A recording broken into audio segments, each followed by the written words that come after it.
RTC కార్మికులకు సంబంధించినటువంటి సమ్మె పరిష్కారము, ప్రయాణికులకు సంబంధించి ఇబ్బంది కలగద్దు అనేటువంటి ఆలోచనతో వాళ్ళన్నీ కూడా ఇప్పటికే ప్రభుత్వం ప్రతి అంశంలో సానుకూలంగా ఉంది. నిర్ణయం తీసుకునే అంశం సంబంధించినటువంటి కొంత తాత్పర్యం జరగచ్చు. ఏది ఏమైనా ఇప్పుడు అధికారులతోటి అన్ని రకాల అంశాలను చర్చించడానికి 4 వారాల కాల వ్యవధితోటి కమిటీ ఏర్పాటు చేసినాం. నేను ఆర్టీసీ ప్రజలందరినీ కూడా మరి కమిటీకి వాళ్ళ యొక్క అంశాలను విన్నవిస్తే గౌరవ ఉప ముఖ్యమంత్రి గారు నేను ప్రభుత్వం తరఫున కూర్చొని అధికారుల దగ్గర నివేదిక తీసుకొని అదేవిధంగా అవసరమైన ఉద్యోగ ప్రజలందరితో కూడా కలిసి తప్పకుండా అన్ని సమస్యలు పరిష్కరిస్తాం. దాదాపు 65 లక్షల మంది ప్రయాణికులు రోజు, అందులో గ్రామీణ ప్రాంత పేద ప్రజలు రోజు ఉపాధి కోసం శ్రమపడేటువంటి వాళ్ళు ప్రయాణించేటువంటి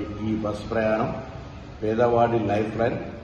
దాని ఉద్యోగులుగా మీరు, ప్రభుత్వంగా మనము కలిసి ఇబ్బంది లేకుండా చూసే బాధ్యత ఉంది.